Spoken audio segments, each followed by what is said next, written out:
ክቡራን አድማጮቼ የሰዓቱን መረጃ ወደ እናንተ አደርሳለሁ። ካቢኔ ውሳኔ ቢያሳልፍም የትግራይ ኃይሎች ተቃውሞ መቀጠሉ ነው የተሰማው። የደሞዝ ማሻሻያና ጥቅማ ጥቅሞችን የሚጠይቁ የትግራይ ኃይሎች አባላት በክልሉ የጀመሩት ተቃውሞ ለሶስተኛ ጊዜ ቀጥሏል ነው የተባለው። የክልሉ አመራሮች ውጥረቱን ለማርገብ ጥረት ቢያደርጉም በክልሉ ያሉ ዋና ዋና መንገዶች ተዘግተው ውለዋል። የትግራይ ጊዜያዊ አስተዳደር ካቢኔ የትግራይ የጸጥታ ኃይል አባላትን መብቶችና ጥቅማ ጥቅሞች ለማስከበር እያስጠናው ክልላዊ ጥናት ተግባራዊ እንዲሆን መወሰኑን አስታውቋል። ይሁን እንጂ የውዝፍ ደሞዝና ጥቅማ ጥቅሞች መብትን ያነሱ የቀድሞ ተዋጊዎች ከመቀሌ ወደ ውቅሮና አዲግራት እንዲሁም ከመቀሌ ወደ ሞይኒና ራያ አላማጣ ከተሞች የሚወስዱ መንገዶችን ዘግተው እንደነበር የክልሉ መገናኛ ብዙሃን ዘግበዋል። ሌላው አንዳንድ የውስጥ አዋቂ ምንጮች እንደሚሉት ፈትለወርቅ ገብረ እግዚአብሔር በቅጽል ስሟ ሞንጆሪኖ ከተከፈለው ህወሓት ውስጥም ሌላ አንጃ መፈጠሩና በሷ ላይም ከባድ ጥቃት ሊደርስ ይችላል በሚል ስጋት ወደ ኬንያ ሸሽታለች የሚሉ መረጃዎች እየወጡ ነው።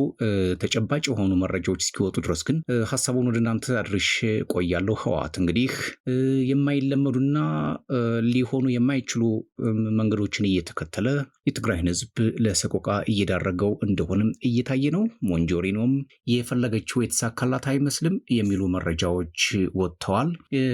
ይህን መረጃ እንግዲህ ውስጥ አዋቂ ምንጮች እንደነገሩን ከሆነ ሞንጆሪኖ ወደ ኬንያ ማቅናቷ ነው የተሰማው።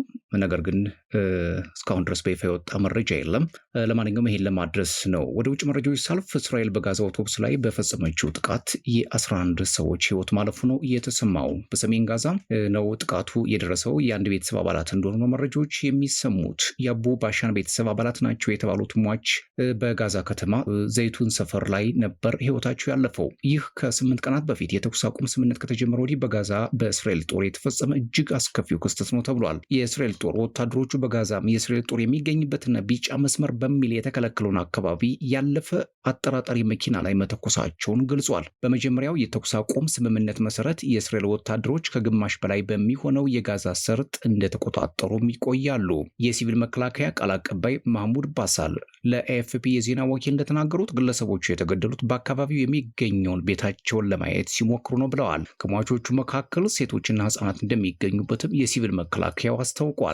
የእስራኤል መከላከያ ኃይል ዓርብ ዕለት አጠራጣሪ መኪናም የእስራኤል ወታደሮች በሚንቀሳቀሱበት በሰሜን ጋዛ ሰርጥ ቢጫውን መስመር አቋርጦ እየቀረበ እንደነበር ተለይቷል በማለት በተሽከርካሪው ላይ የማስጠንቀቂያ ጥይቶችን መተኮሱን ተናግረዋል። ተሽከርካሪው ወደ ወታደሮቹ ተጨባጭ ስጋት በሚፈጥር መልኩ መጠጋቱን በመቀጠሉ በተደረሰው መግባባት መሰረት ወታደሮቹ ጥቃቱን ለማስወገድ ተኩስ ከፍተዋል ብሏል። ሐማስ ቤተሰቡ ያለ ምክንያት ኢላማ እንደተደረገ ተናግሯል። የእስራኤል መከላከያ ፍልስጤማውያን በጋዛ ቁጥጥር ስር ባሉ አካባቢዎች እንዳይገቡም አስጠንቅቋል። የኢንተርኔት አገልግሎት ውስን በመሆኑ ብዙ ፍልስጤማውያን የእስራኤል ወታደሮች ያሉበት እና ቢጫ መስመር የተባለው የቱ እንደሆነ ለይተው አያውቁም። የጋዛ ሰቆቃ እንግዲህ አሁንም ድረስ እንደቀጠለ ነው። ሌላው መረጃም ኮሎምቢያ ጀልባዋ ላይ ጥቃት መድረሱን ተከትሎ አሜሪካ ላይ የግድያ ክስ አቅርባለች። የኮሎምቢያ ፕሬዚዳንት ጉስታቮ ፔትሮ በሀገሪቱ የውሃ ክልል ላይ ባለፈው መስከረም በጀልባ ላይ ጥቃት መፈጸሙን ተከትሎ አሜሪካ ግድያ ፈጽማለች ሲሉ ከሰዋል። ፕሬዚዳንት ፔትሮ በማህበራዊ ትስስር ገጻቸው ላይ ባሰፈሩት ጽሑፍ አሜሪካ የሀገራቸውን ሉዓላዊነት መጣሷን ገልጸው ኮሎምቢያውያን የአሳ አስጋሪዎችን ገድላለች ሲሉ ወንጅለዋል። ፕሬዚዳንቱ በኤክስ ገጻቸው ጀልባው ላይ ጥቃት ሲፈጸም የኮሎምቢያ ጀልባ የሞተር ብልሽት ስለገጠመው የአደጋ ምልክት አብርቶ ነበር ነው ያሉት።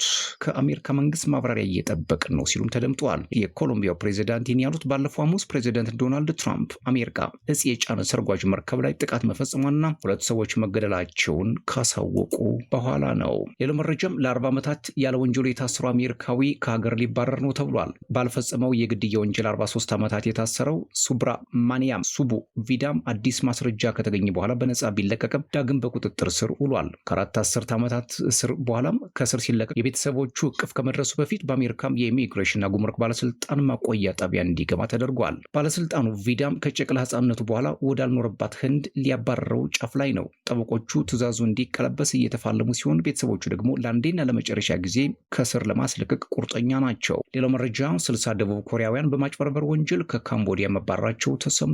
የደቡብ ኮሪያ መንግስት የማጭበርበር ወንጀል በሚፈጸምበት ማዕከል ተይዘው ስለሚገኙ ዜጎቹ ለመወያየት የልዑካን ቡድን ወደ ካምቦዲያ ከላከ ከጥቂት ቀናት በኋላ ቅዳሜ ማለዳ ላይ 59 ደቡብ ኮሪያውያን ኢንቺዮን አውሮፕላን ማረፊያ ደርሷል። በተባበሩት መንግስታት ድርጅት መሰረት በደቡብ ምስራቅ እስያ ውስጥ በኦንላይን ማጭበርበር ወንጀል ላይ የተሰማሩ 200,000 ገደማ ሰዎች ይገኛሉ። ክቡራትና ክቡራን ለሰዓቱ የነበረኝ መረጃ ይሄን ይመስል ነበር። ሰብስክራይብ፣ ላይክ፣ ሼር፣ ኮሜንት እያደረጋችሁ ቤተሰብ ሁኑ።